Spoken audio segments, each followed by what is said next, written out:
We have already started with Newton second law. Statement हम लोग देख चुके हैं, थोड़ा बहुत डिस्कशन भी किए थे, उसको लेके और आगे बढ़ेंगे। क्या था? न्यूटन फर्स्ट लॉ कहता है कि जब तक कोई एक्सटर्नल फोर्स नहीं आएगा तो क्या होगा। सेकेंड लॉ कहता है when an external unbalanced force is applied on a body, क्या होता है? It says it undergoes a change in momentum. Change in momentum, change in momentum एक वेक्टर है, उसका डायरेक्शन क्या होगा? Direction is in the direction of impressed force, ठीक है। So that the rate of change in momentum is equal to the magnitude of force. ये last class हम लोग देखें और हम लोग एक दो एग्जाम्पल भी लिए थे। कोई बॉल आया, ऐसे टकराया, ऐसे गया, तो चेंज इन मोमेंटम का direction was in the direction of the force. और कोई बॉल को हम ऊपर फेंके, ऊपर गया, नीचे आया, during the entire flight the only force acting on it is mg, so the change in momentum is in the downward direction. यहाँ पर कोई बॉल को ऐसे फेंके, ऐसे गया, ऐसे गिरा, एंटायर फ्लाइट में उसके ऊपर जो फोर्स आ रहा था वो mg था, वो डाउनवर्ड था, तो चेंज इन मोमेंटम ऐसे हुआ। ये सब डिस्कशन हम लोग प्रीवियस क्लास कर चुके हैं। और rate of change in momentum फिर देखे थे। Rate of change in momentum क्या है? कितनी जल्दी जल्दी मोमेंटम बदल रहा है। अगर कोई बॉडी का मोमेंटम में बदलाव आया delta p in time of delta t, then the rate of change in momentum is delta p by delta t. जो फोर्स है whose magnitude is equal to delta p by delta t, है ना। When momentum changes at a faster rate, the force experienced is more and vice versa. पहले भी बता चुके हैं, है ना। It is easy to jump onto a heap of sand, but difficult to jump onto a hard ground. क्योंकि heap of sand में हम जब जंप करते हैं, मोमेंटम में जितना बदलाव आता है किसी हाइट से जंप किए, तो हार्ड ग्राउंड में जंप करेंगे तो चेंज इन मोमेंटम उतना ही होगा। लेकिन हार्ड ग्राउंड में जैसे ही पाँव कॉन्टैक्ट में आया, तुरंत ये रेस्ट में आता है, momentum suddenly changes. On A heap of sand आपकी पाँव धंस जाता है अंदर और रुकने के लिए कुछ समय लगता है, तो क्या होता है कि you get you take more time for the same change in momentum. Delta p being same, delta t is more, so you say the rate of change in momentum is less. क्योंकि time ज़्यादा लिया है तो force कम होता है, दर्द कम होता है। फिर हम लोग क्या लिए थे? We have seen a case like this, नहीं यहाँ तक देखे थे। चलिए आगे की चीज़ें पढ़ते हैं। तो कोई बॉडी के ऊपर कितना फोर्स आ रहा है, अब न्यूटन सेकेंड लॉ का हर पार्ट को धीरे धीरे हम लोग समझने की कोशिश करेंगे, हर पार्ट को समझने की कोशिश करेंगे। चलिए ये स्टेटमेंट मान लेते हैं, जिसको हम कहेंगे the force is equal to delta p by delta t. ये था the force is equal to delta p by delta t. मतलब अगर कोई बॉडी के ऊपर फोर्स एफ आया, उसका delta p change in momentum हुआ, डेल्टा टी सेकेंड में हुआ, तो rate of change in momentum is equal to force. समझ में आया? जी से मैं आपको कुछ छोटे छोटे क्वेश्चन देता हूँ। अब इस स्टेटमेंट को बढ़िया से समझते हैं। क्या?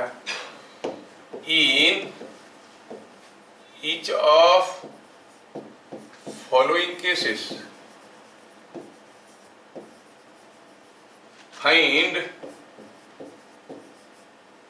the rate at which the momentum is changing, momentum of the body is changing। हर एक केस में आपको बताना है किस रेट में momentum of the body changing. पहला केस हुआ, a ball of 2 kg was thrown vertically up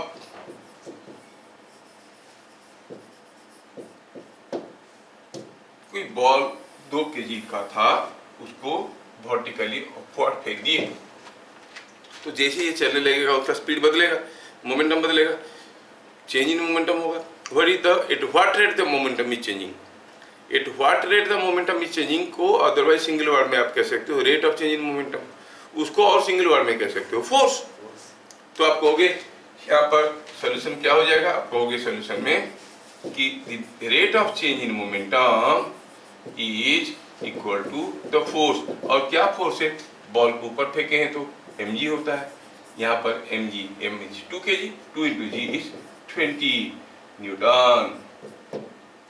किस डायरेक्शन में होगा, इन द डायरेक्शन ऑफ फोर्स। कितना सिंपल है। Yes yes yes. क्या ये जो चेंज इन मोमेंटम हुआ, rate of change in momentum हुआ, डिपेंड करता है कि हम धीरे से ऊपर फेंके या जोर से ऊपर फेंके? नहीं डिपेंड करता है। कितने जोर से फेंके उसके ऊपर डिपेंड नहीं करता है। अच्छा, नीचे से ऊपर फेंके, rate of change in momentum was 2g और 20 न्यूटन। अगर ऊपर से नीचे फेंके होते तो सेम होता। So direction of throw, speed of throw के ऊपर डिपेंड नहीं करता है। It depends upon what is the force acting on it, है ना। दूसरा केस लेते हैं, केस बी।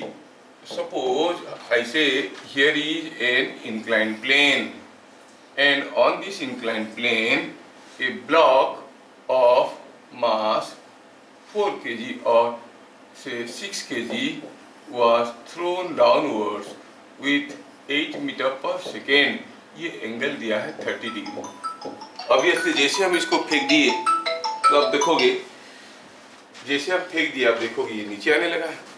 जब नीचे आने लगा है तो आप कहोगे कि उसका मोमेंटम बदल रहा होगा, क्योंकि स्पीड बदल रहा है। At what rate the momentum is changing?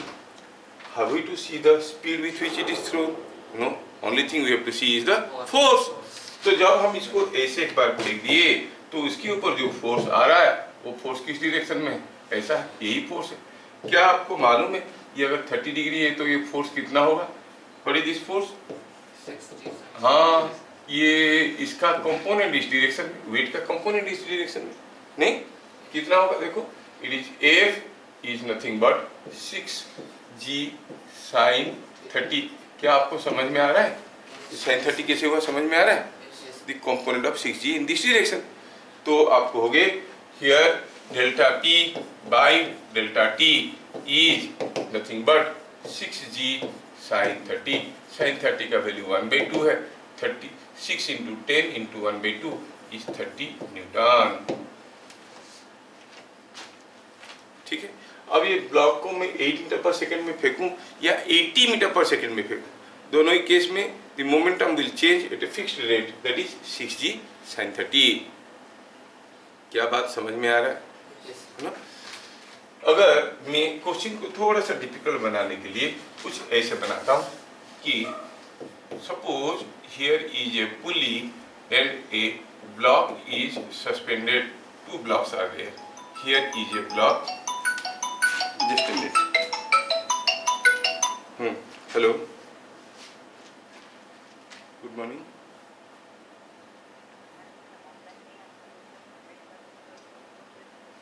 कौन बोल रहे हो? चिन्मय दत्ता। मीटिंग कोड तो ग्रुप में दिया हुआ है, तुम बार बार बोल रहे हो। अभी क्लास चल रहा है, बीच में बोल रहे हो। ठीक है, देता हूँ तुरंत।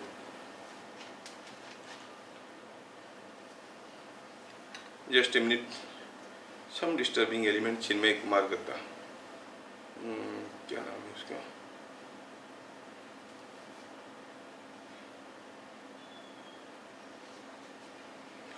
चिन्मय दत्ता।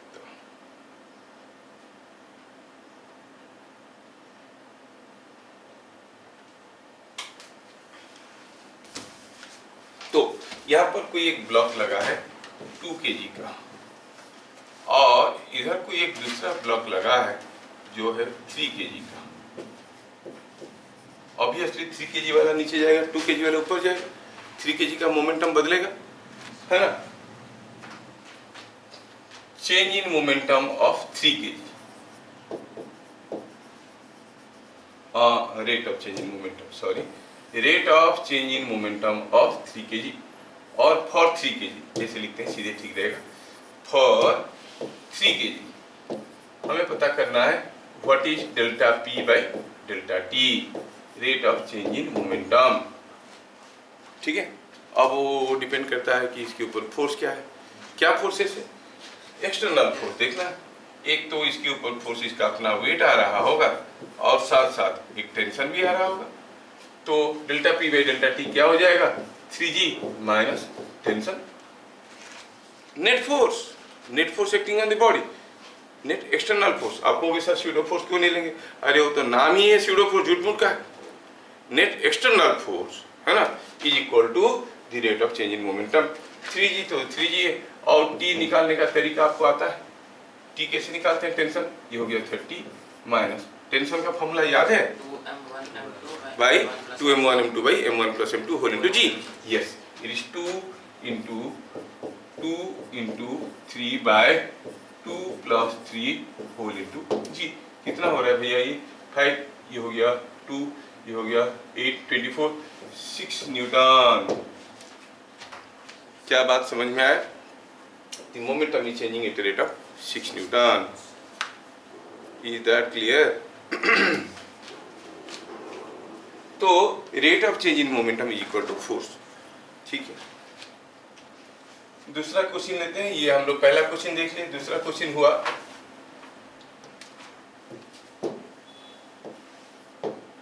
ए block of 4 kg was moving with 6 meter per second. Find what constant force must be applied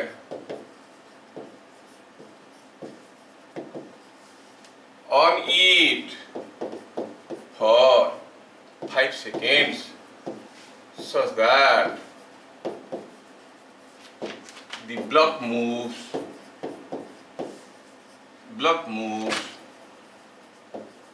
in opposite direction with 8 meter per second. कोई ब्लॉक जो 4 kg का है, वो ब्लॉक 4 kg का है, वो 6 मीटर पर सेकेंड में जा रहा था। ठीक है, 4 kg का ब्लॉक है, हमने उसके ऊपर कुछ फोर्स लगाया और वो भी 5 सेकेंड के लिए लगाया। कितना फोर्स लगाना चाहिए कि उल्टा जाने लगेगा 8 मीटर पर सेकेंड में, है ना? तो क्या हम इसमें पता कर सकते हैं what was the initial momentum and what was the final momentum? Momentum is a vector quantity, direction को हमें कंसीडर कर लेना चाहिए। यूजुअली हम एक्स डायरेक्शन को पॉजिटिव लेते हैं, अपोजिट डायरेक्शन को नेगेटिव लेते हैं। तो इसमें क्या मोमेंटम हो जाएगा? Minus 4 into 6 is minus 24 kg metre पर सेकेंड। क्या हो जाएगा फाइनल मोमेंटम? फाइनली उल्टे डायरेक्शन में जाएगा 8 मीटर पर सेकेंड में। तो पॉजिटिव लिखेंगे कि नेगेटिव लिखेंगे? पॉजिटिव लिखेंगे। So it is 4 mass into 8 is 32 kg metre पर सेकेंड। हमें पूछा है फोर्स, और क्या हमें ये दोनों डाटा से चेंज इन मोमेंटम निकालना आता है? चेंज इन मोमेंटम कैसे निकालते हैं? फाइनल माइनस इनिशियल और initial minus final. Final minus initial तो आपको हो गया 32 माइनस 24 इज इक्वल टू कितना हो गया? 56 kg मीटर पर सेकेंड। पूछा है क्या फोर्स की जरूरत है? अब क्या फोर्स की जरूरत है? ये चेंज इन मोमेंटम चाहिए हमें। कितनी समय में चाहिए? I want this change in momentum in a time of 5 second. तो फिर हमें फोर्स निकालना आता है, rate of change in momentum. The force required is rate of change in momentum. ठीक है, force required is equal to delta p by delta t. It is 56 by time दिया है 5 सेकेंड्स का।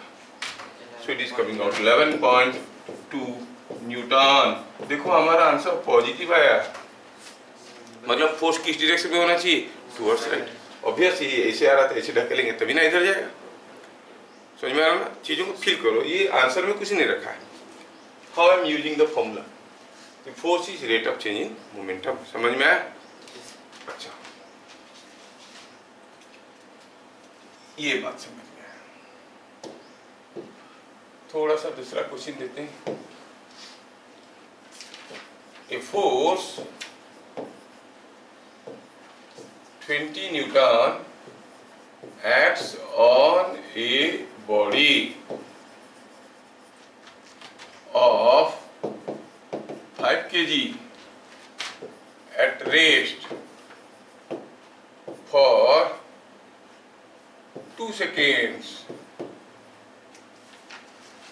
Find kinetic energy gained by the body. ये body कितना kinetic energy gain करेगा?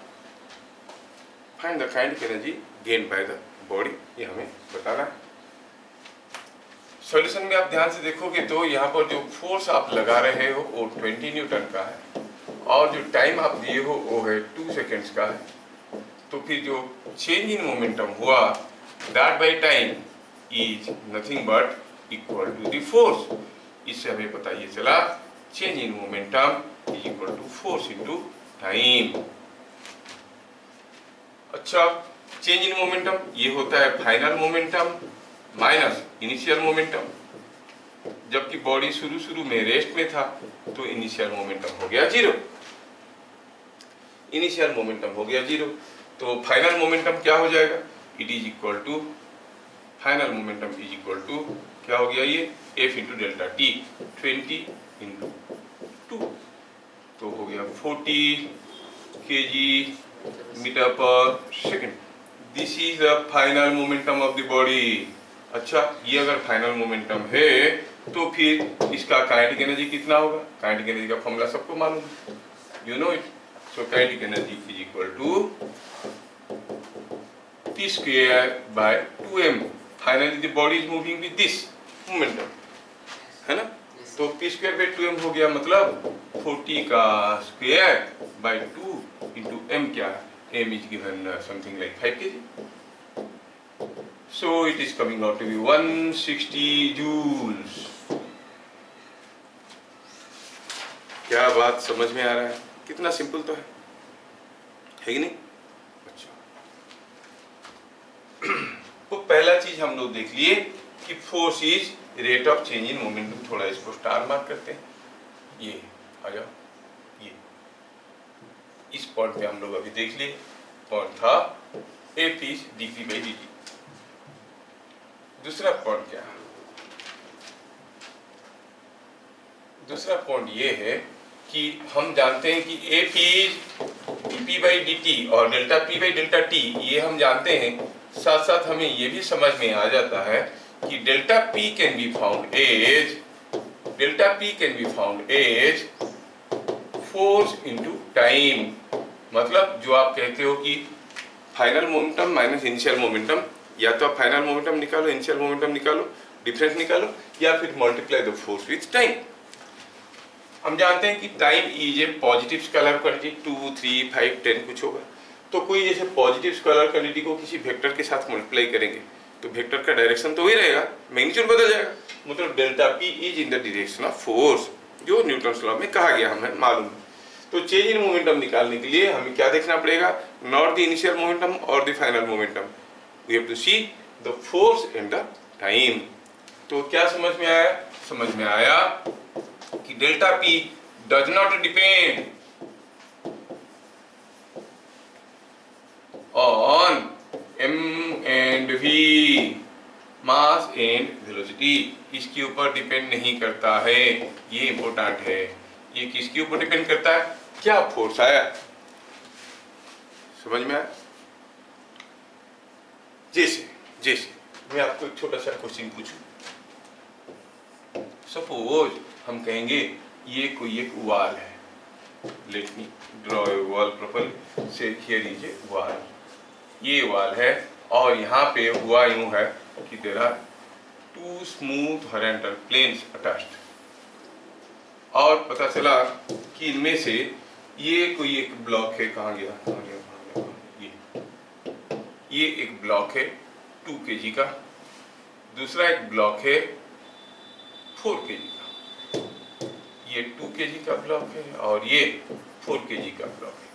इसको हमने दिया 30 न्यूटन फोर्स और इसको भी दिया 30 Newton force.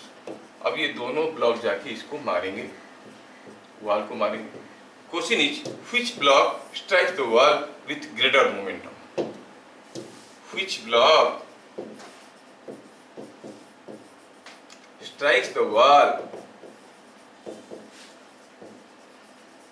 With greater momentum, ज्यादा मोमेंटम में मारेगा।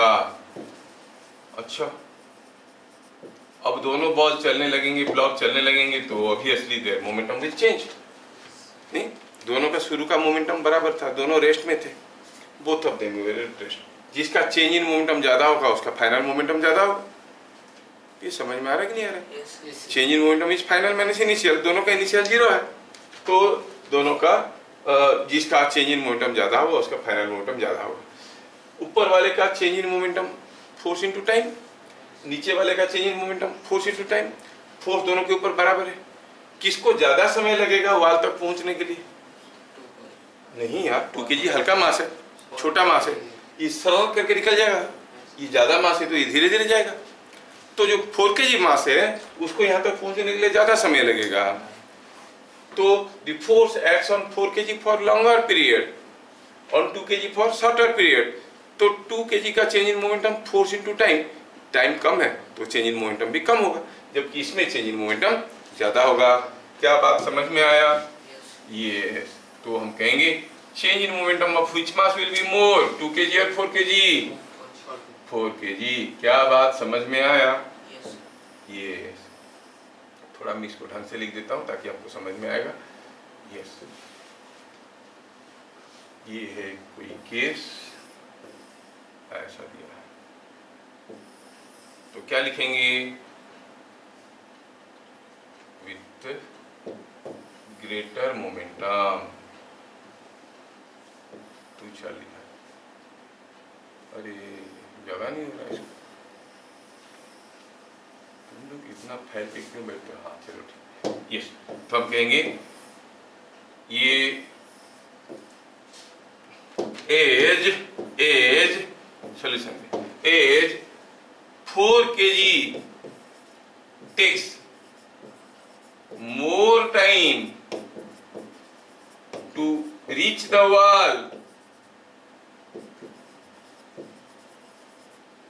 4 kg takes more time to reach the wall, it will undergo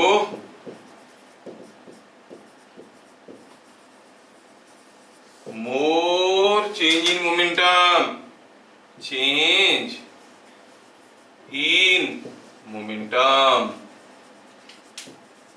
क्यों? क्योंकि अभी अभी हम लोग देखें change in momentum is force into time. अब जिसका चेंज इन मोमेंटम ज्यादा होगा उसका फाइनल मोमेंटम ज्यादा होगा, क्योंकि इनिशियल मोमेंटम दोनों का बराबर था। समझ में आया? Is it understood? अच्छा, अगला क्वेश्चन देखें।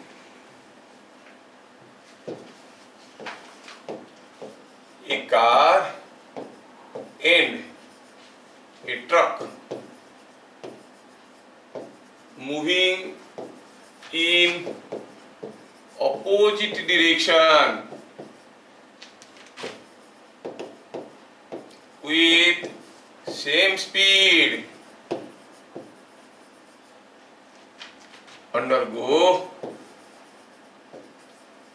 a collision। Magnitude of change in momentum, magnitude of change in momentum is more for car or truck। क्या मुझे प्रधान बताएगा किसके लिए ज्यादा होगा? किसके लिए magnitude of change in momentum ज्यादा होगा? इधर से कार आया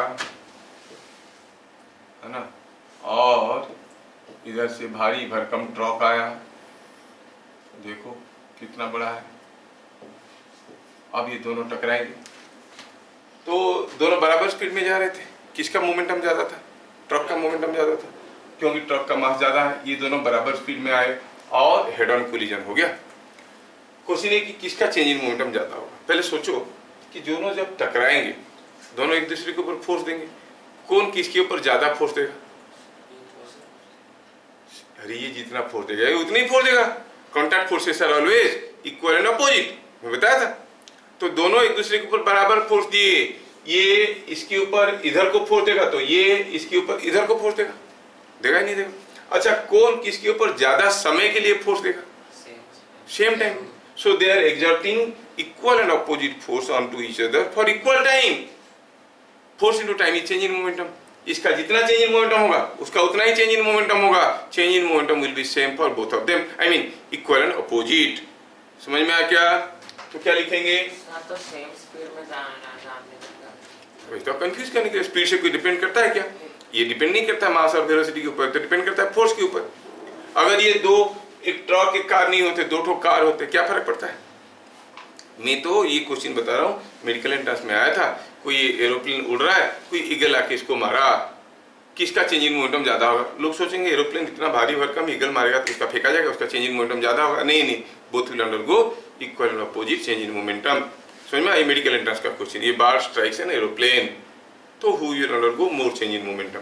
दोनों का चेंज इन मोमेंटम बराबर होगा. क्या बात समझ में आ रहा है? तो हम कहेंगे during collision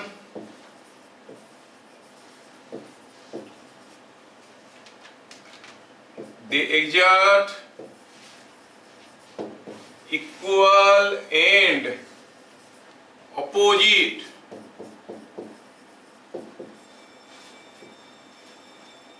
contact force on each other for equal time, same time के लिए. thus they undergo equal and opposite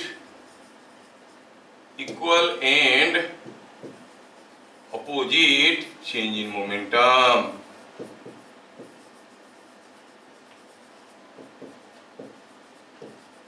मतलब दोनों का चेंज इन मोमेंटम का मैग्नीट्यूड इक्वल होगा, लेकिन डायरेक्शन ऑपोजिट होगा.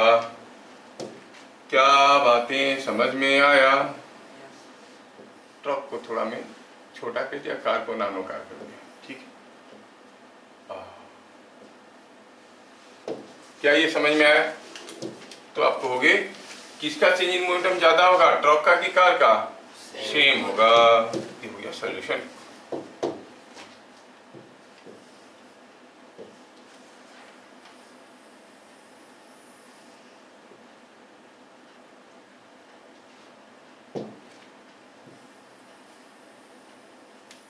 थोड़ा नोट्स ठीक से लिखने से ना अच्छा लगता है, इसलिए थोड़ा साइज कर देता हूँ ताकि विजिबल क्लैरिटी आ जाए. समझ में आया? अच्छा बताओ, तुमको 50 ग्राम का या फिर चलो 100 ग्राम का एक पिंग पोंग बॉल से मारेंगे तो ज्यादा दर्द होगा कि 100 ग्राम का पत्थर से मारेंगे वही स्पीड में, सेम स्पीड में, तो ज्यादा दर्द होगा? फील करो पहले. 50 ग्राम का पिंग पोंग बॉल जो कि सॉफ्ट है, नहीं मास हुई है 10 मीटर पर सेकंड में फेंके, और कोई पत्थर उतने ही मास का 10 मीटर पर सेकंड में फेंके, दोनों का मोमेंटम बराबर है, दोनों आपको मारेंगे, कौन सा केस में आपको ज्यादा दर्द होगा? सेम होगा? नहीं. फील करो, डोंट गो फॉर फिजिक्स. सोचो कि तुमको कोई नरम बॉल जिसका मास जितना है पत्थर का भी मास उतना है, दोनों को बराबर स्पीड में फेंकेंगे. अब क्या होगा, पत्थर जब लगेगा तो भुजों से दर्द करेगा. कोई रबर का डंडे से मारेंगे और लोहे के डंडे से सेम मास का सेम वेलोसिटी में मारेंगे, किसमें ज्यादा दर्द होता है? जब वो रिजिड रहता है तो ज्यादा दर्द होता है कि नहीं? अगर सॉफ्ट रहेगा तो ज्यादा दर्द नहीं होता है. क्यों नहीं होता है? क्योंकि जब आप कोई पत्थर को आप मारते हो, वो पत्थर आके आपको लगा, ये है पत्थर, ये लगा तो वो फिर लगा सीधा, इसका मोमेंटम में बदलाव आया, टकराया और वापस आया, तो यू गेट ए पेन. लेकिन पिंग पोंग बॉल के केस में क्या होता है, जैसे आप इसको मारोगे ये पास आएगा, जब भी आपको लगेगा उसका शेप कैसे होगा? सोचो, this shape will be something like this. हो जाएगा कि नहीं? ऐसे हो जाएगा. So it takes some time to come to rest. फिर से रिफॉर्म करता है, अपना शेप में आता है, फिर वापस आता है. तो इसका पत्थर के केस में जितना चेंज इन मोमेंटम हो रहा है, पिंग पोंग बॉल के केस में वही चेंज इन मोमेंटम हो रहा है. लेकिन कौन किसके ऊपर फोर्स ज्यादा समय के लिए आया? जो ज्यादा समय के लिए कांटेक्ट में रहेगा. पिंग पोंग बॉल आएगा, अपना शेप चेंज करेगा, फिर वापस आएगा, फिर छोड़ेगा, तो it is remaining in contact with your body for a longer period. For the same change in momentum you are getting a wide span of time. तो rate of change in momentum will be less for ping pong ball. समझ में आ रहा है? तो कोई अगर rubber का बल आपको लगेगा उतना दर्द नहीं होगा, अगर सेम मास का लोहे का बल लग गया तो आपको ज्यादा फोर्स आएगा, you will get more pen. समझ में आ रहा है कि नहीं आ रहा है? आपको मुक्का मारना है, पिलो के ऊपर मारोगे तो ज्यादा दर्द होगा कि फ्लोर के ऊपर मारोगे तो ज्यादा दर्द होगा? फ्लोर के ऊपर, क्योंकि पिलो आपका मोमेंटम को जीरो करने के लिए कुछ समय लेता है। अब देखो ये शुभम बैठा है और ये बैठा है पहलवान, एक मोटू एक पतलू, आप इसको भी एक बॉक्सिंग मारोगे उसको भी बॉक्सिंग मारोगे, कौन सा केस में आपको ज्यादा दर्द होगा? पतले के केस में, क्योंकि इसका तो कुछ है ही नहीं, स्केलेटन लगेगा, तुरंत आपका हाथ रेस्ट में आ गया। उसको मारो तो you will get a good cushion, है कि नहीं? मार के ट्राई कर सकते हो दोनों को खड़े करके, है कि नहीं? तुमको कोई मारेगा तो तुमको भी कम दर्द होगा और उसको भी कम दर्द होगा, लेकिन मारने वाला बराबर ब्लो मारा है, समझ में आ रहा है? मारने वाला बराबर ब्लो मारा है, उसके बावजूद तेरे को कम दर्द होगा, उसको भी कम दर्द होगा। और इसको मारा तो दोनों चिल्लाएंगे मर गया मर गया, मारने के बाद किसको मार दिया यार, क्या हड्डी था खाली, है कि नहीं? अच्छा, नहीं मैं तो समझाने के लिए बोल रहा था। Are you getting? चीजें समझ में आ रहा है? तो चेंज इन मोमेंटम कैसे निकालेंगे? फोर्स इनटू टाइम, है ना? चेंज इन मोमेंटम निकालने का और भी एक तरीका है। अब हम देखेंगे what is force versus time diagram. Suppose कोई बॉडी के ऊपर आता हुआ फोर्स अगर कांस्टेंट है तो आप फोर्स इनटू टाइम कर दोगे, अगर फोर्स कांस्टेंट नहीं है तो फोर्स कांस्टेंट होगा तो change in momentum force into time कर लोगे। मान लो फोर्स बदल रहा है, then over a certain span of time how to find the change in momentum? If we can plot the variation of force, ये कौन है? आदित्य पुजारी क्या कर रहा है? If we can plot, Aditya भगाओ इसको। ऊपर टूल है, हाँ? ऊपर क्या? ऊपर जो ग्रीन, हाँ, ठीक। तो अगर मैं फोर्स को समय के साथ ड्रॉ करने की कोशिश कर रहा हूँ, जो लोग ऑनलाइन बैठे हैं मोबाइल को छोड़ के बैठो, उसको छुओ मत, ऑन कर लो, चुपचाप बैठो, मोबाइल के साथ खिलवाड़ करोगे, इधर से घुसेंगे उधर से निकलेंगे, दो थप्पड़ मारेंगे वापस आएंगे। हाँ। तो अब क्या हुआ? सपोज कोई बॉडी के ऊपर आता हुआ फोर्स बदल रहा है, तो यहां से हम देखेंगे कि एक पर्टिकुलर समय में, ये टाइम में इसके पास कुछ फोर्स था और ये कुछ दूसरा टाइम में उसके ऊपर कुछ दूसरा फोर्स था, दी फोर्सेस वर डिफरेंट। कोई पूछेगा what was the change in momentum in the interval t1 to t2, मतलब ये इंटरवल कितना है? t2 minus t1। ये t2 माइनस t1 इंटरवल में what is the change in momentum? अगर फोर्स कांस्टेंट होता तभी तो कर लेते, फोर्स तो बदल रहा है। इफ वी केयरफुली ऑब्जर्व, यहाँ पर हमें एक चीज दिखने लगेगा कि if I consider a small interval of time delta T, और ये स्मॉल इंटरवल ऑफ टाइम में ये जो आपको मिलने वाला है एरिया, ये क्या रिप्रेजेंट कर रहा है? This is delta T, I am considering a small interval, height is force, this area is force, rectangle है, force into delta T, a small change in momentum, F into delta T क्या होता है? Change in momentum. तो ऐसे पूरा area को निकालने के लिए हम सारे छोटे-छोटे एरिया करके जोड़ देंगे, तो sum of all small strip areas will be the total area.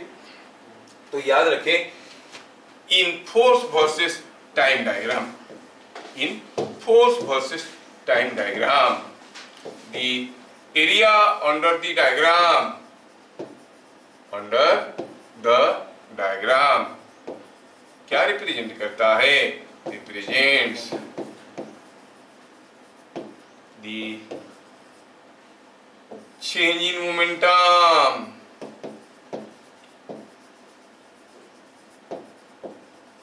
क्या बात समझ में आया? Area under the diagram gives you the change in momentum, समझ में आया? और अगर हम कहेंगे जो फोर्स है, फोर्स तो फोर्स है, वेक्टर है, उसका डायरेक्शन बदल सकता है, एक डायरेक्शन को पॉजिटिव लेंगे तो दूसरा डायरेक्शन को नेगेटिव लेंगे, हो सकता है कि फोर्स कुछ समय तक पॉजिटिव था फिर बदल के नेगेटिव भी हो गया। तो here is a positive area and A negative area also. क्या बात समझ में आ रहा है? तो जो पॉजिटिव एरिया है हम कहेंगे, और जो नेगेटिव एरिया है, पॉजिटिव एरिया का मतलब होता है change in momentum, negative area वही change in momentum, but positive area refers to increase in momentum, negative area means decrease in momentum. क्या बात समझ में आ रहा है? तो हम कहेंगे positive area means increase in momentum, negative area means decrease in momentum.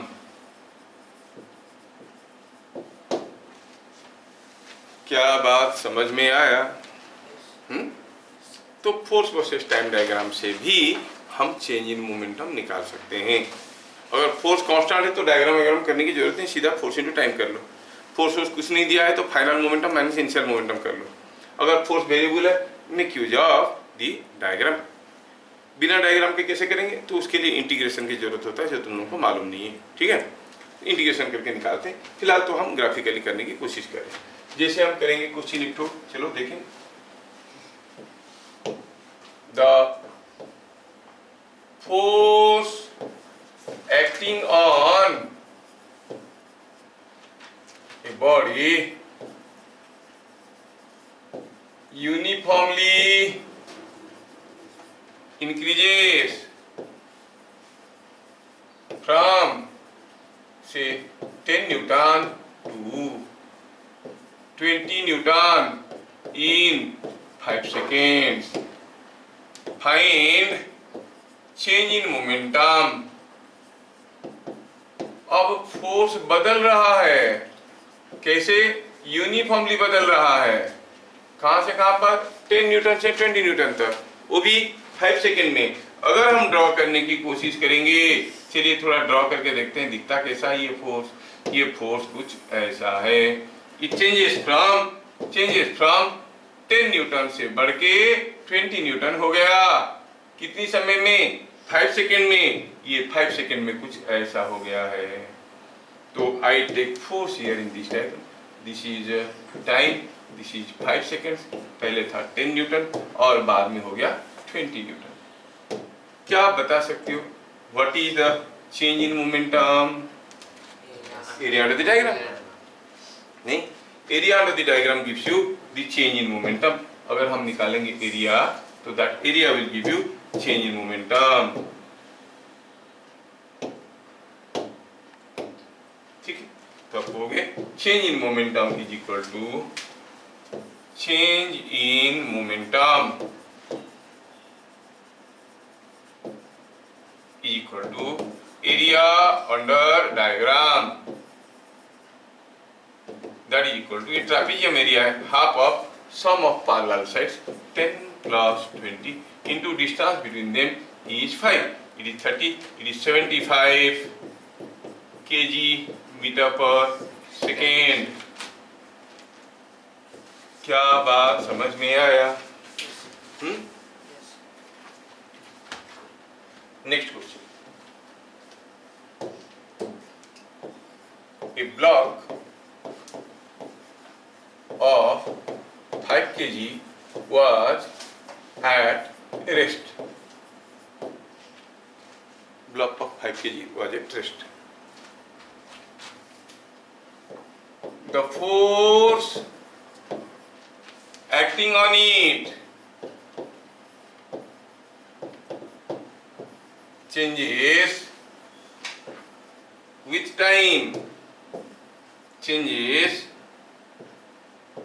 with time as shown.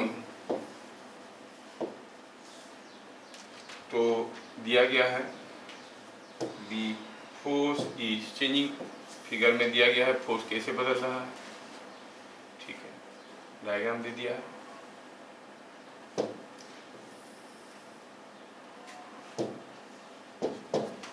मान लो कि फोर्स कुछ ऐसे बदल रहा है।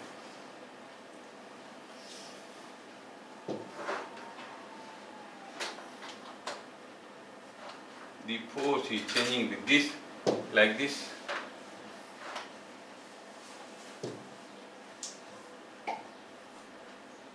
सब डाटा आपको दिया गया है। All data are given.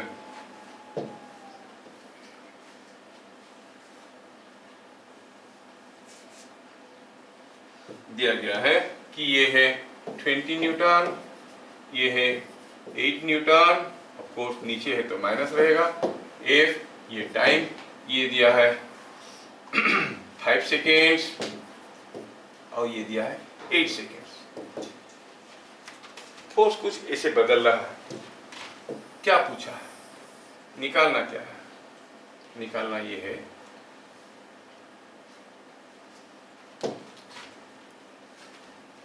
Find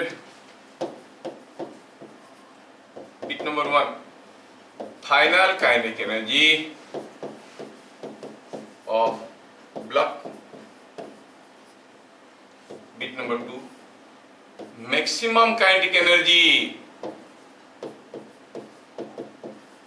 during motion. क्या दो चीज आपको समझ में आया? ठीक है ना, final kinetic energy of the block and maximum kinetic energy during motion. ठीक है चलिए कोशिश करते हैं, आप कर सकते हो इसको, मुझे मालूम है फाइनल काइनेटिक एनर्जी क्या होगा और मैक्सिमम काइनेटिक एनर्जी क्या होगा। मास दिया हुआ है, काइनेटिक एनर्जी पूछा है, इनिशियली रेस्ट में था, अगर हमें किसी तरह से फाइनल मोमेंटम मिल जाएगा तो हमारा काइनेटिक एनर्जी मिल जाएगा p²/2m। Final momentum minus initial momentum is change in momentum. Initial momentum 0 था, अगर चेंज इन मोमेंटम मिल जाएगा तो फाइनल मोमेंटम मिल जाएगा। नहीं, चेंज इन मोमेंटम निकालने का तरीका है force area under the diagram. तो पहले चेंज इन मोमेंटम निकालो, समझ में आ रहा है? चेंज इन मोमेंटम मिल जाएगा, इनिशियल मोमेंटम 0 है तो फाइनल मोमेंटम पता चल जाएगा, फाइनल मोमेंटम पता चल जाएगा तो वहां से काइनेटिक एनर्जी पता चल जाएगा। चेंज इन मोमेंटम निकालते वक्त देखना है कि यहाँ पर कुछ पॉजिटिव एरिया भी है और कुछ नेगेटिव एरिया भी है, तो आप कहोगे solution in how much time 8 seconds. Change in momentum की पॉजिटिव एरिया और ये नेगेटिव एरिया। पॉजिटिव एरिया कितना है भैया? हाफ, बेस हो गया 5, हाइट हो गया 20, माइनस नेगेटिव एरिया कितना है? ये है 3 और ये है 8, 3 into 8, तो it is coming out to be 50 minus 24 is 26 kg meter per second. But change in momentum is again final momentum minus initial momentum.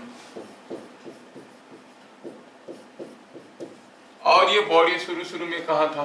Rest में था, तो इनिशियल मोमेंटम तो 0 हो गया।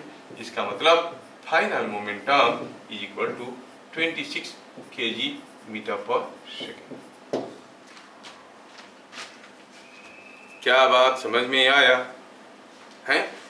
अब पूछा है फाइनल काइनेटिक एनर्जी, तो obviously final kinetic energy is equal to final momentum का square by 2m। Final momentum था 26 का स्क्वायर बाय 2m। कितना है भैया? 5 kg था ना, दिस 5। m कितना था? m तो 5 kg था, yes. So it is coming out to be 26 into 2.6 is 52 और कितना हुआ? 576 676 by 10 is 67.6 जूल। ये हो गया फाइनल काइनेटिक एनर्जी। पहला पार्ट कितना आसान था। दूसरा पूछा है मैक्सिमम काइनेटिक एनर्जी। अब मैक्सिमम काइनेटिक एनर्जी कब होगा? जब मोमेंटम मैक्सिमम होगा, p²/2m होता है। हम अगर ये फिगर को थोड़ा देखेंगे, ये पॉजिटिव एरिया है, मोमेंटम बढ़ रहा था, मैक्सिमम हुआ, उसके बाद नेगेटिव एरिया स्टार्ट हो गया, मोमेंटम घटने लगा। तो मोमेंटम मैक्सिमम कब था? t is equal to 5 second में। गौरव को समझ में नहीं आ रहा है, लेकिन वो बोल नहीं रहा है कि समझ में नहीं आ रहा है। पहला वाला समझ में आ गया ना? वही तो मैं बोल रहा हूँ। जब हम फोर्स लगाए, एरिया पॉजिटिव था, मोमेंटम बढ़ रहा था कि घट रहा था? बढ़ रहा था। सर नहीं, मोमेंटम सर तो हो गया बढ़ना जितना।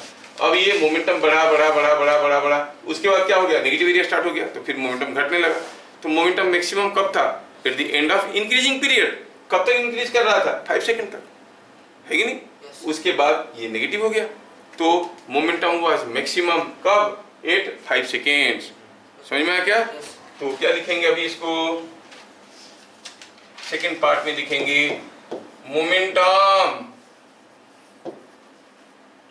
was maximum at t is equal to 5 seconds.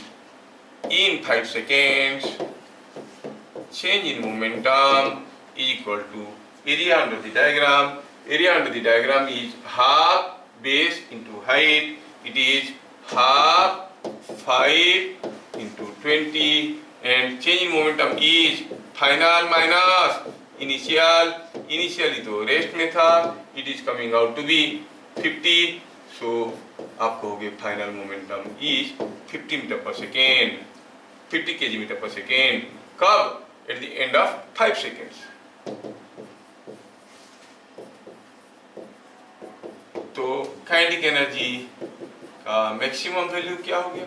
It is 50 का स्क्वायर बाय 2 into m. तो it is coming out to be 250 joules. क्या बात समझ में आया? है ना? ठीक है. So from the area of this diagram you can find out the change in momentum.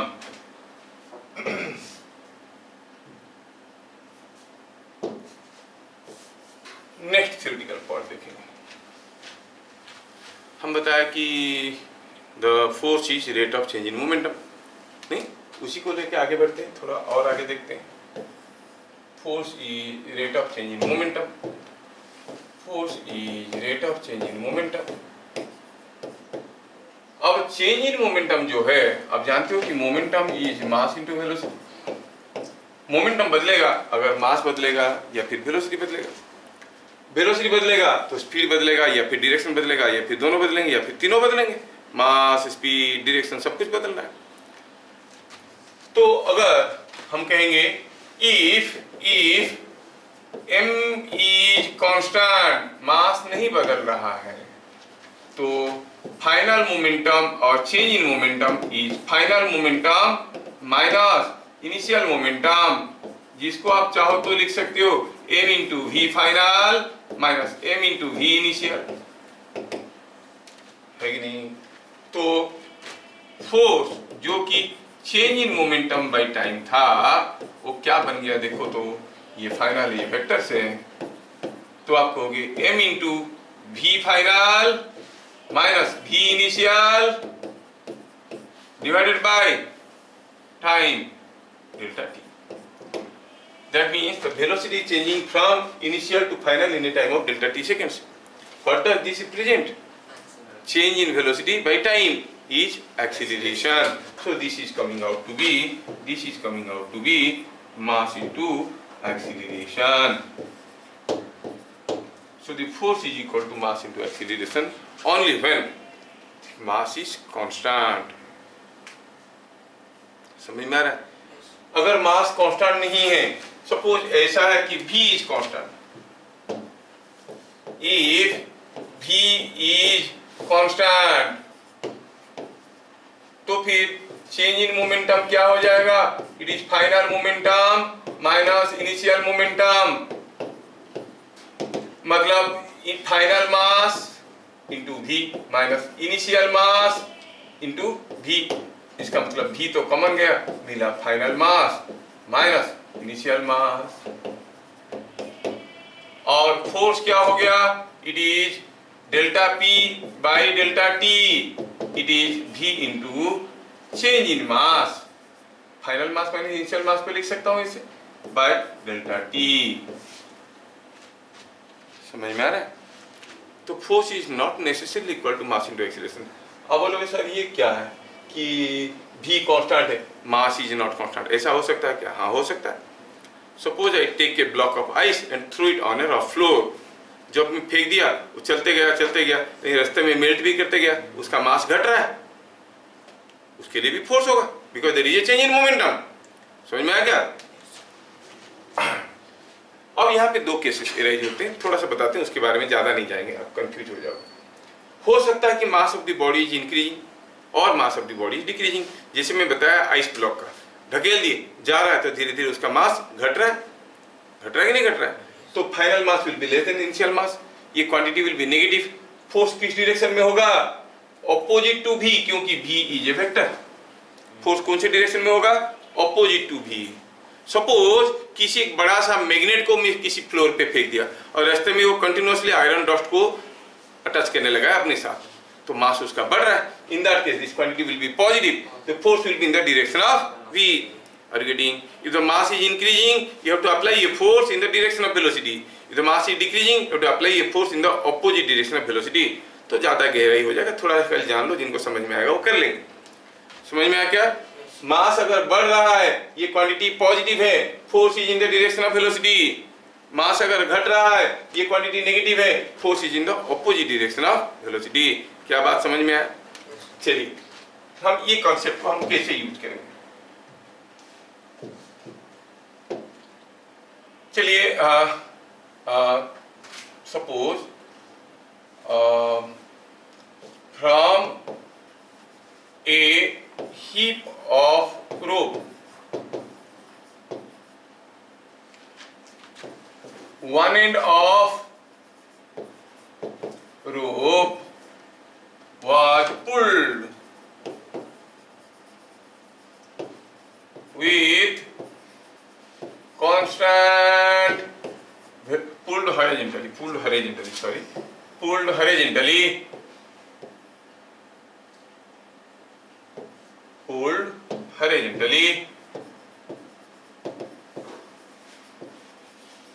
with constant velocity v. If mass of rope, मास दिया गया है इज लैम्ब्डा kg पर मीटर, रोप का मास kg पर मीटर में।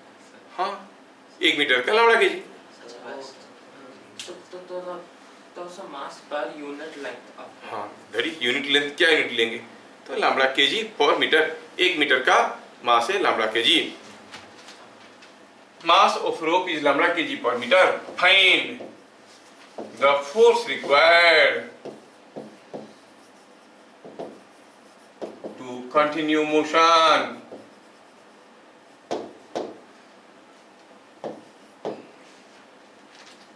जैसे बच्चे क्वेश्चन को पढ़ेंगे देखेंगे it is moving with constant velocity. Constant velocity मतलब एक्सीलरेशन जीरो, कोई फोर्स की जरूरत नहीं है।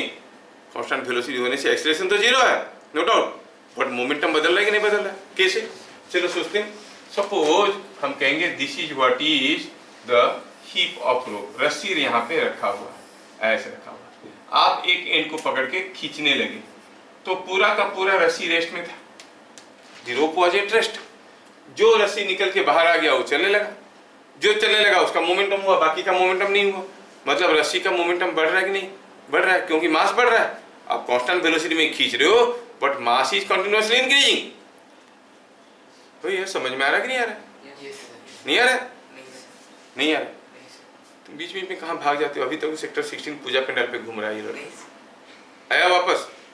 ठीक, वो झूला वाला में मत बैठना, सुने कि कुछ एक्सीडेंट हुआ है कहीं? एक फैमिली के 4 लोगों का, किसका कमर टूट गया, किसका हाथ टूट। हाँ, सेक्टर 8 में दे आर ऑल सेफ? कुछ खबर है? नहीं सर, सेफ तो नहीं, इंजरी हुआ था बट मरे नहीं है कोई, मतलब अच्छा मरे। मैंने उसको ठीक है, चलो ठीक है। तो इसमें हुआ ये है कि जैसे हम इसको खींचेंगे, थोड़ा ध्यान से देखो। मैं यहाँ पर एक हीप ऑफ रोप रखा है, मैं पकड़ के खींच रहा हूँ। पूरा रोप का जो हीप है वो रेस्ट में, मोमेंटम क्या है? जीरो।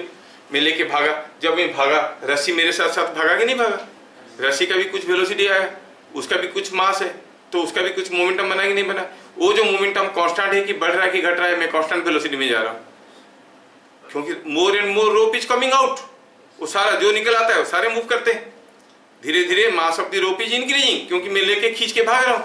मास इंक्रीज कर रहा है, वेलोसिटी कांस्टेंट है, तो मोमेंटम इंक्रीज कर रहा है, मुझे तो फोर्स की जरूरत है नहीं। और हम बताए थे अभी थोड़ी देर पहले, if the mass is increasing, m final is more than m initial, this quantity is positive, you have to apply a force in the direction of velocity। तो हमें इसको कांस्टेंट वेलोसिटी में मूव करवाने के लिए एक फोर्स की जरूरत है, तभी जाके ये कांस्टेंट वेलोसिटी में जाएगा। कितना फोर्स चाहिए? जितना rate of change in momentum है। क्या बात समझ में आया? Rate of change in moment, rate of change in momentum कैसे निकालेंगे? पहले निकाल देंगे change in momentum in delta t seconds, delta p by delta t is the force. समझ में आया? तो चलो शुरू करते हैं solution.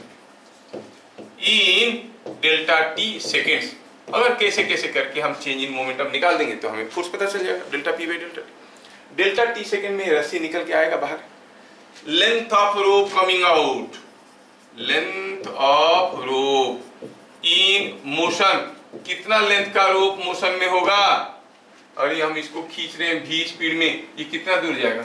v into delta T जाएगा ना, v स्पीड में खींच रहे हैं तो डेल्टा टी सेकेंड में कितना दूर जाएगा? v into delta T. This is the length of the rope in motion.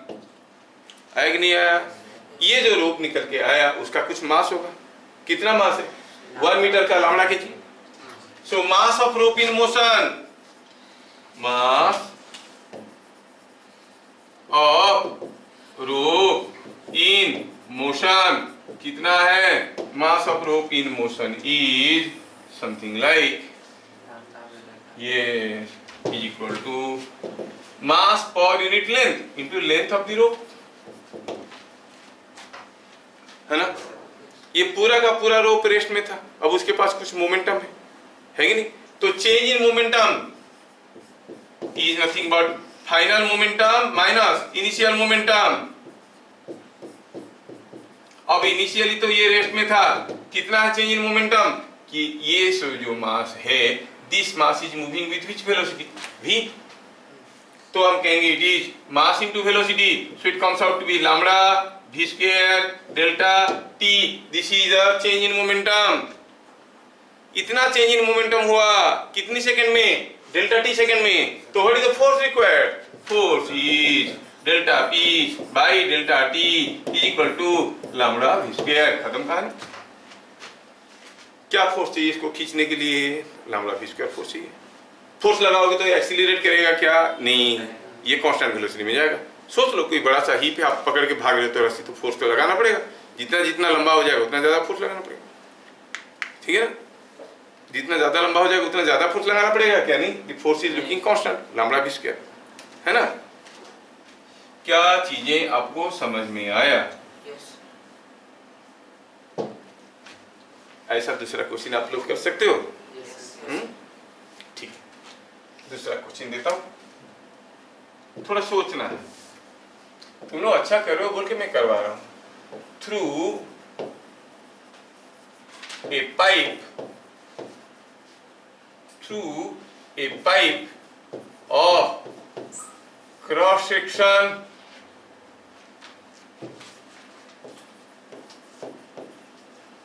cross-sectional area A, a liquid of density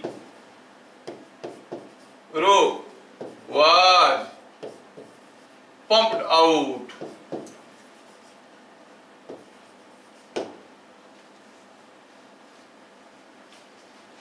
with a speed v। क्या बात समझ में आया? कभी एक्सपीरियंस किए हो बाथरूम में, जब आप कोई, मान लो कि आपकी बाथरूम की टेप के साथ कोई पाइप लगा है, ठीक है, जैसे आप टेप को खोल देते हो पाइप नीचे पीछे की तरफ पुश हो जाता है ना? क्योंकि क्या कर रहा है वो पाइप? पानी को बाहर फेंक रहा है। पानी को बाहर फेंकने के लिए पानी के ऊपर कुछ फोर्स लगाता है, and for every action there is an equal opposite reaction. पानी उसको उल्टा ढकेल देता है। When the gun fires a bullet, when the gun fires a bullet, क्या होता है? Gun recoils. Similarly, the pipe also recoils. क्या बात समझ में आ रहा है? तो पूछा है find force on the pipe due to ejected water और ejected liquid, जो liquid बाहर जा रहा है उसके चलते।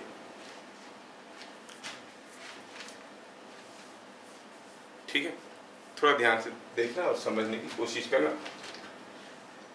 ये कोई एक पाइप है और इसमें से अब लिक्विड निकलने वाला है, जिस लिक्विड का डेंसिटी रो है, और ये जो लिक्विड है वो यहाँ से कुछ भी स्पीड में निकल रहा है और दिया गया है कि ये जो एरिया है आपका, दिस एरिया इज, ये एरिया ए है और यहां से लिक्विड निकल के आ रहा है। लेट मी ऐसे कर देता हूं। अब यहां से लिक्विड निकल के ऐसे आ रहा है, ऐसे आगे जा रहा होगा, है ना। Liquid is coming like this, ठीक है। यहां से लिक्विड निकल के आ रहा है, ठीक, ऐसे लिक्विड इधर से निकल के आ रहा है। तो चलो पहले देखते हैं, ध्यान से देखना, आंसर पे ज्यादा मत ध्यान दो, प्रोसेस पे ध्यान दो। इन डेल्टा टी सेकेंड्स हमें क्या चाहिए? फोर्स। कैसे निकालेंगे? Rate of change in momentum. Delta t second में कितना डेल्टा पी हुआ? In delta t seconds length of jet coming out, कितना बाहर निकल के आएगा? अरे उसका स्पीड है भी, length of jet coming out कितना हो जाएगा? ये लेंथ क्या स्पीड में जा रहा था? v स्पीड में, तो कितना दूर गया होगा? v into delta t, it is v delta T. क्या बात समझ में आया? इतना लिक्विड निकल के आया। कितना वॉल्यूम का लिक्विड निकल के आया? ये वॉल्यूम, एक सिलेंडर है जिसका एरिया है ए, लेंथ है v delta T, so A V delta T. Volume of liquid coming out is equal to v delta t into area. Mass of liquid coming out, yes, mass of liquid coming out is equal to volume into density. तो density तो दिया है रो, रो ए भी delta T. क्या आप लोगों को मालूम है कि डेंसिटी होता है मास बाय वॉल्यूम? मालूम है ना। तो density into volume gives you the mass of liquid coming out. ये जो लिक्विड बाहर आया, कितना मोमेंटम, कितना वेलोसिटी में आया? v में, तो उसका चेंज इन मोमेंटम हुआ, change in momentum of the liquid. समझ में आया? तो लिखेंगे change in momentum delta p, change in momentum of outgoing liquid is mass of the liquid into velocity. Mass of the liquid was rho a v delta t, so it is rho a v delta t into v is rho a v square delta t. ये हो गया change in momentum of the liquid. तो what is the force on the liquid? हाँ, force on liquid, force on liquid, liquid का change in momentum by time, delta p by delta t, which is rho a v square. But you know, for every action there is an equal and opposite reaction. Contact force, pipe ने liquid के ऊपर जितना force दिया, liquid भी pipe के ऊपर उतना ही फोर्स देगा। That is same as force on pipe. क्या बात समझ में आया? Is coming rho a v square.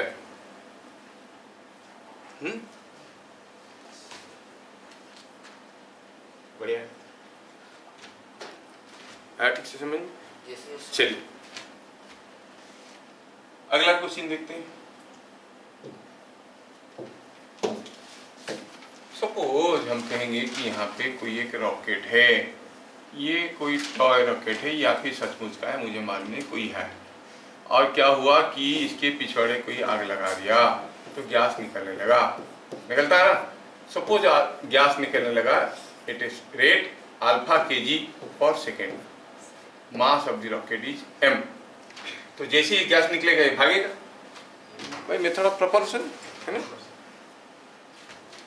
In figure shown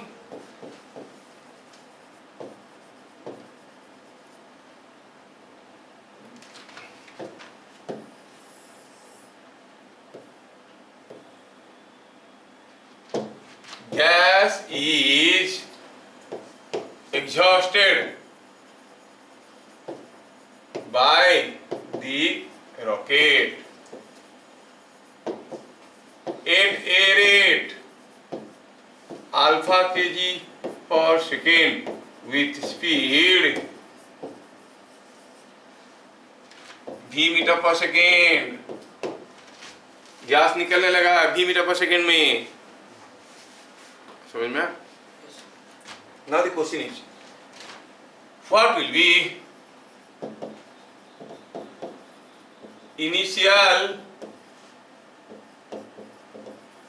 acceleration of the rocket? Rocket का इनिशियल एक्सीलरेशन क्या होगा? जैसे गैस इधर चलेगा इधर भागेगा। पहले हम निकालेंगे कि what is the force on the gas, what ever is the force on the gas same is the force on the rocket. बात समझ में आ रहा है? देखो बहुत बड़ी बड़ी चीजें मैं बोल रहा हूँ, हजम हो रहा है तो अच्छी बात है। तुम्हारा स्कूल में क्या आएगा? मोमेंटम इनिशियल दिया रहेगा, फाइनल दिया रहेगा, टाइम दिया रहेगा, फोर्स निकालो, फोर्स देगा, टाइम देगा, इनिशियल मोमेंटम देगा, फाइनल निकालो। ये चारों का खेल करेगा। न्यूटन सेकंड लॉ को सेकंड लॉ क्यों कहते हैं? क्योंकि वो फर्स्ट लॉ के बाद बताया गया था। ऐसे करो, समझिए? न्यूटन सेकंड लॉ कौन साइंटिस्ट बताए थे? नीचे लिखा रहेगा अरिस्टोटल, गैलीलियो, आर्किमिडीज, न्यूटन। समझ में आ रहा ना? तो स्कूल वाली चीजों को भूल जाओ, तुम लोग थोड़ा हाई लेवल का कर रहे हो तो मैं करवा रहा हूँ। और जो बेनिफिट मिलने वाला है, if you can retain all this ideas, तो फिर तो तुम याद करोगे कभी किसी दिन कहीं बैठ के, है ना? सर इनिशियल क्यों बोलना? लाइक क्योंकि इनिशियली इसका मास m था। जैसे जैसे गैस निकलने लगेगा मास m रहेगा क्या? मास भी घट जाएगा। Then you have to tell after what time, समय के बाद बताना पड़ेगा, क्योंकि तब तक कुछ मास भी घट गया होगा, है ना? हाँ, तो हम ये निकालना चाहते हैं। चलिए निकालते हैं। फोर्स ऑन गैस, क्या फॉर्मूला है यहाँ पर? v is constant, change in mass by time. सीधे फॉर्मूले में आ गए। v dm by dt, m dv by dt था when the mass is constant, but here the mass is changing। dm by dt क्या हो जाएगा? इसका मास बदल रहा है पर यूनिट टाइम। कितना मास बदल रहा है? अल्फा केजी पर सेकेंड। इसका सीधे सीधे आंसर हो गया v इंटू ये क्वांटिटी क्या है? Alpha, so it is v into alpha. That is same as force on rocket. तो फिर एक्सीलरेशन क्या हो गया? Alpha v by mass. क्या बात समझ में आया? हम लोग का क्लास आज कितने बजे तक होगा? 10:45 तक हो सकता है?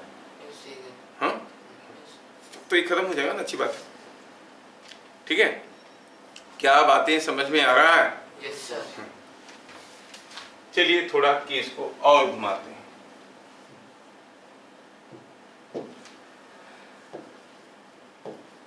Beacon fires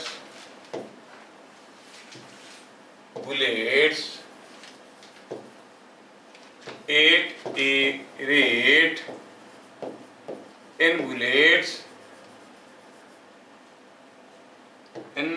bullets per second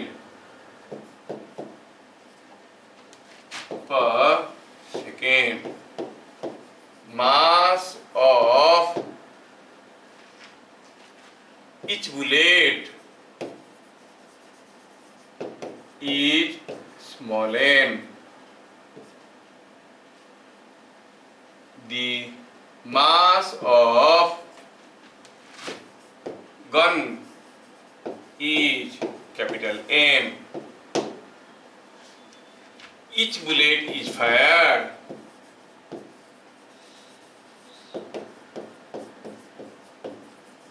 at a rate or at a velocity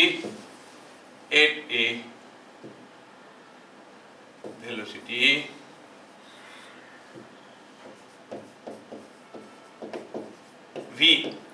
Find recoiling force on the gun. ये गन के ऊपर क्या फोर्स आएगा? गोली चलाने वालों को मालूम है, अगर ढंग से नहीं मालूम होगा तो मशीन गन चलेगा तो दुश्मन मरे ना मरे, पहले तो तुम ही मर जाओगे।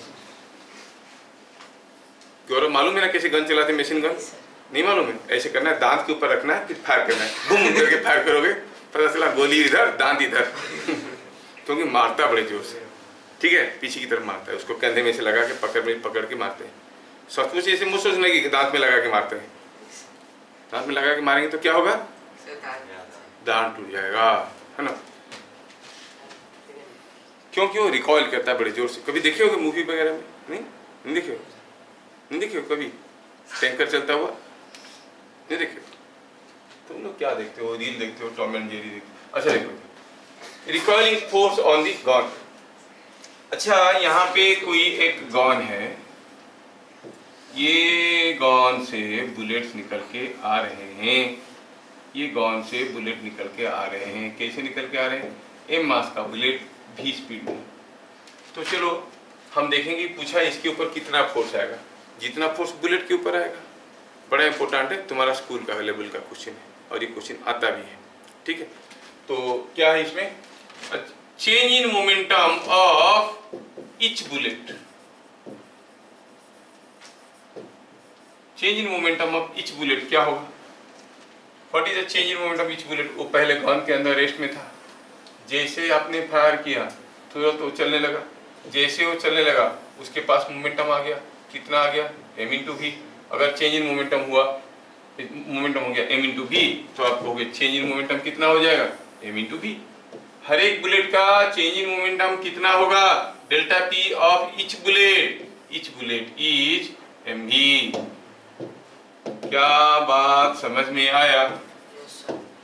Delta p for n bullets, n to bullet का कितना होगा, सबका change in momentum same direction में, एक का चेंज इन मोमेंटम इधर को तो दूसरा का इधर को, तीसरा का इधर, तो आपको होगी डिच n बुलेट्स का होगा m/n/v। ये जो चेंज इन मोमेंटम हुआ कितने समय में हुआ, वो 1 सेकंड में n टू बुलेट फायर करता है, ये फायर्स n बुलेट्स कहाँ गया, n बुलेट्स पर सेकेंड। तो ये सारा चेंज इन मोमेंटम हुआ 1 सेकंड में, तो आपको होगी फोर्स ऑन बुलेट्स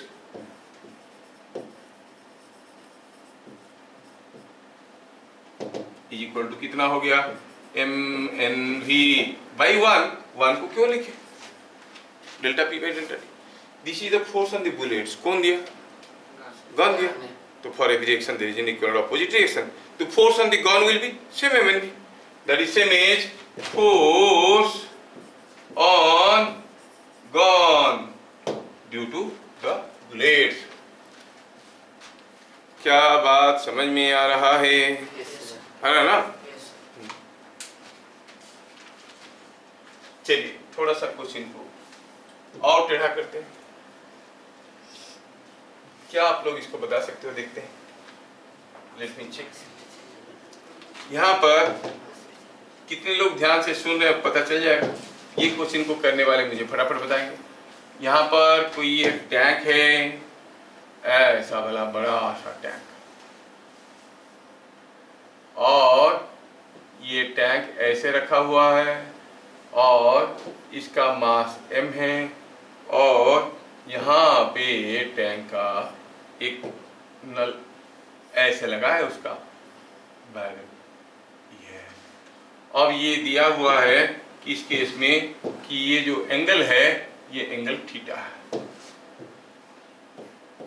चलो मानते हैं कि ये मोटर फायर कर रहा है जिसका मास m है और वो भी स्पीड v में,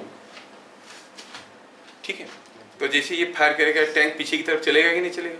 क्वेश्चन ये है कि what is the initial acceleration of the tank, tank भागेगा पीछे, ठीक है ना। लिखो क्या लिखना है, in figure Son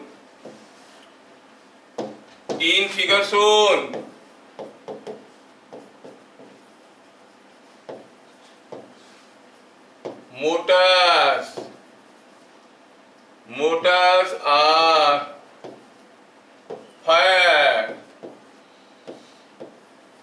at a rate n motors per second. Find initial acceleration of tank. पहले बताओ क्वेश्चन समझ में आया क्या? पूछा ये कितना एक्सीलरेशन में इधर को भागेगा, ऑब्वियसली भागेगा, कितना एक्सीलरेशन में भागेगा, you are to find out. तो ये वाला केस प्रीवियस वाला केस के साथ बराबर है। Each bullet is being fired with speed v at the rate of n bullets पर सेकेंड, है ना। Keeping the previous question solutions into mind, you try to find out.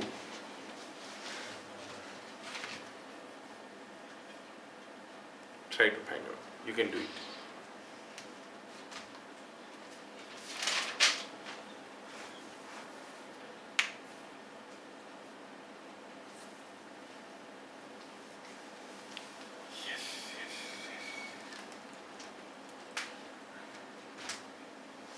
नहीं आ रहा समझ में? हाँ, कितना है बोलो Samili? NMV cos theta. Acceleration पूछा है मेरे भाई। हाँ हाँ, तो फोर्स ऑन बुलेट्स और फोर्स ऑन मोटर अभी थोड़ी देर पहले निकाले थे, ये एमएन भी था। अब सोचो कि ये है टैंक, हाँ यू आर करेक्ट, ये हो गया आपका टैंक और इसकी मास। अब ये बुलेट के ऊपर तो दिया फोर्स इधर को, लेकिन बुलेट ने इसके ऊपर दिया फोर्स इधर को, कितना mnv। तो this force will have a component in the horizontal direction. चौथी क्या एक्सीलरेशन होगा? ड्राइविंग फोर्स और force parallel to ground, force parallel to ground, क्योंकि ऐसे पुश करेंगे तो फोर्स का दो कंपोनेंट होगा, ये वाला कंपोनेंट रिस्पांसिबल होगा उसको पुश करवाने के लिए और ये वाला कंपोनेंट नीचे प्रेस करेगा। तो it is M N V cos theta. तो फिर एक्सीलरेशन ऑफ टैंक, क्या बात समझ में आया? M N V cos theta by capital M. क्या बातें समझ में आया?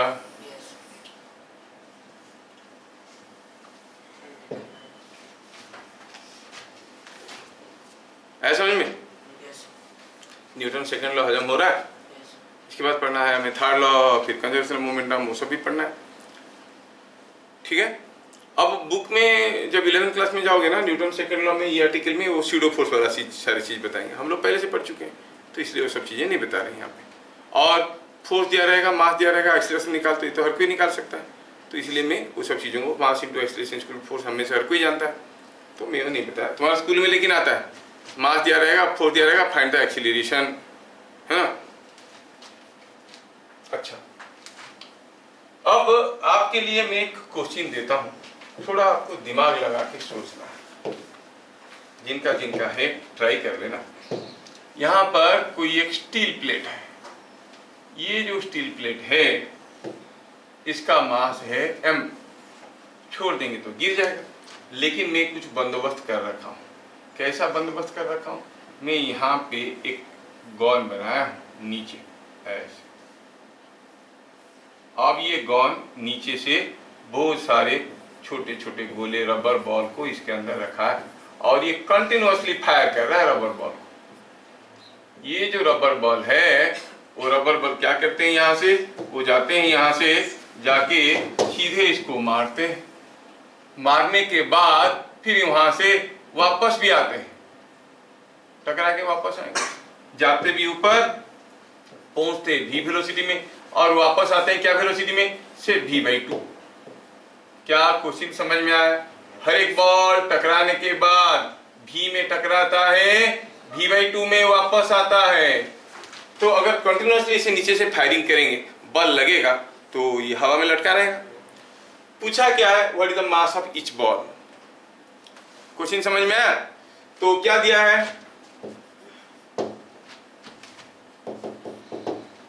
In figure shown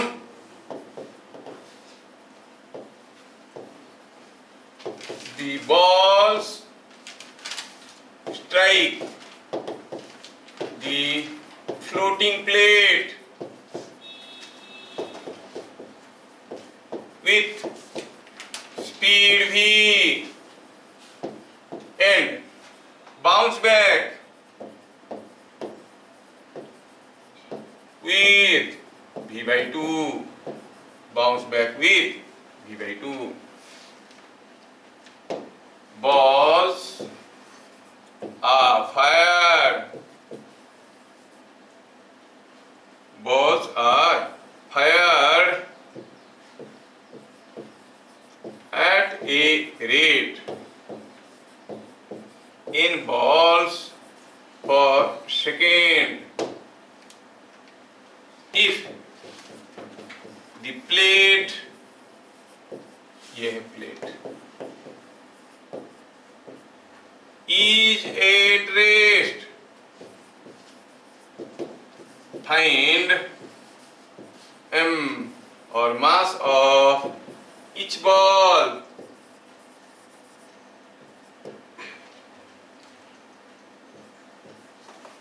Mass of each ball.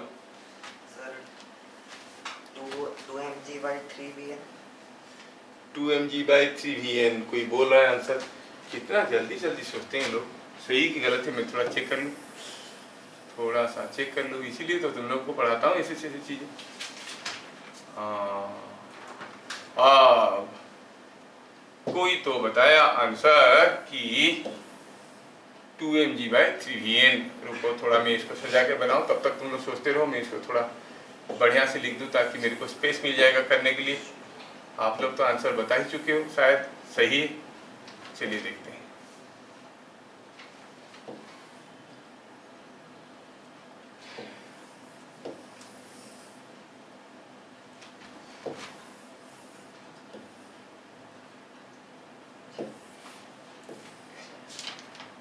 देखते हैं किसका दिमाग जल्दी जल्दी चलता है। 10 सेकेंड्स में आंसर बना लिया लड़का। So nice of you.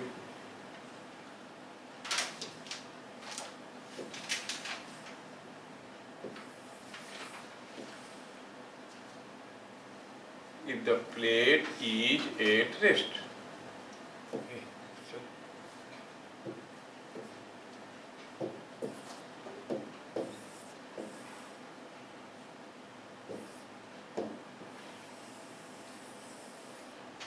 हाँ, मेरे लिए जगह मिल गया। चल। If the plate is at rest, आपको पता करना है what is the mass of each ball। तो this is firing balls with speed v। क्या स्पीड है क्या मालूम, यहाँ पर पहुंचते पहुंचते भी हमें इसके ऊपर फोर्स नहीं देखना है, इसके ऊपर फोर्स देखना है। क्लू ये है कि पहले हमें निकालना पड़ेगा what is change in momentum of each ball, है ना। तो अगर कैसे कैसे हम change in momentum of each ball निकाल देंगे, फिर हम निकाल देंगे change in momentum, rate of change in momentum of the balls, that is the force on the balls. जितना फोर्स आ रहा है बॉल के ऊपर उतना ही फोर्स आएगा प्लेट के ऊपर। जितना फोर्स आएगा प्लेट के ऊपर वो mg के बराबर होना जरूरी है। मास ऑफ द प्लेट दिया गया है m, फिगर में मास ऑफ द प्लेट m दिया गया है। देखो ये मत बोलना कि नहीं सर ये नहीं थे, ये प्लेट है जिसका मास m है, समझ में? सो दैट फोर्स को mg के साथ इक्वेट कर दो, बराबर हो जाएगा, तभी लड़का रहेगा। तो हम कहेंगे delta p for one ball. ये बोलना है, कौन बोलेगा? बॉल ने गया v स्पीड में, मास नहीं दिया है, m एस्यूम करो, m का वैल्यू निकाल देंगे। v में टकराया, v/2 में वापस आया, चेंज इन मोमेंटम, क्योंकि फाइनल माइनस इनिशियल करेंगे और दो वेक्टर ऑपोजिट डायरेक्शन में डिफरेंस निकालेंगे तो दोनों जुड़ जाएगा। समझ में आ रहा है? Change in momentum of each ball क्या हो जाएगा? It is delta p for one ball, it is m into v minus और v माइनस माइनस v/2, क्योंकि उल्टे डायरेक्शन में है। क्या बात समझ में आ रहा है? It is coming 3mv/2। क्यों ये माइनस हुआ, 3v/2 कैसे हुआ, सबको ठीक से समझ में आया? ये हो गया change in momentum of one ball. Delta p for n balls, सबका change in momentum same direction में होगा, इट इज 3mnv/2। और इतना चेंज इन मोमेंटम सारे बॉल का कितने समय में हुआ? The balls are fired at rate of n balls per second। तो force on the balls, force on ball is equal to rate of change in momentum. ये चेंज इन मोमेंटम हुआ है कितनी समय में? 1 सेकेंड में। So it is 3mv/2 whole divided by 1। ये हो गया इतना फोर्स। जितना फोर्स आया बॉल के ऊपर उतना ही आया force on the plate. Contact forces are equal and opposite for plate to be at rest. ये जो फोर्स आया प्लेट के ऊपर ये ऐसे आया है क्योंकि बॉल के ऊपर ऐसे आया था 3mnv/2। तो प्लेट को पकड़ के रखने के लिए this force 3mnv/2 must be equal to mg। क्या यहाँ से हमें m का वैल्यू मिल गया? Yes 2mg/। समझ में आया? Is it understood? Yes, sir. आया समझ में?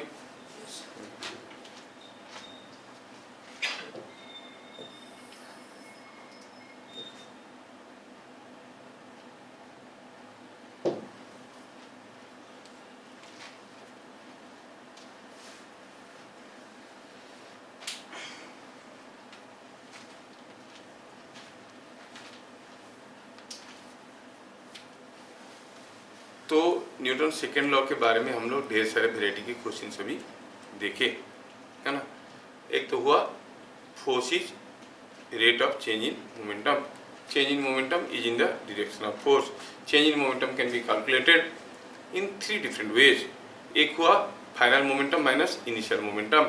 दूसरा हुआ if a constant force is acting force into time. तीसरा हुआ for a variable force the area under the force versus time diagram gives you the change in momentum. Next देखें हम लोग force is equal to mass into acceleration only when the mass is constant. If the mass is changing, velocity is constant, you have to go for v into delta m by delta t. If mass is increasing, the force required is in the direction of velocity. Mass is decreasing, the force required is in the opposite direction of velocity. क्या समझ में आया? 1 newton is equal to how much dynes? 10⁵ ये सब चीजें तुम लोगों को मालूम है तो मैं क्यों बताऊं, इसलिए नहीं बताया न्यूटन वगैरह। क्या श्रेयस को, आदित्य को और विवो 2205 को समझ में आया? Yes sir. हाँ यस सर। बढ़िया। सर वीवो 225 मैं हूँ। अच्छा देखो कितना इंटरेस्टिंग है। उधर भी मैं हूँ, इधर भी मैं हूँ। मैं इधर भी हूँ, उधर भी हूँ, कैसे हो सकता हूँ? मैं भगवान हूँ क्या? मैं बोलने से कौन? हाँ वो बोलो, मैं सीढ़ी हूँ। समझ में आया सबको Newton second law? Yes sir. हाँ तो अपना बोलने की बारी खत्म होने के बाद म्यूट कर लो। अगल बगल में लोग चिल्ला रहे हैं। चिन्मय दत्ता बंद करो। Okay sir. अभी इसके बाद हमें देखना है न्यूटन्स थर्ड लॉ।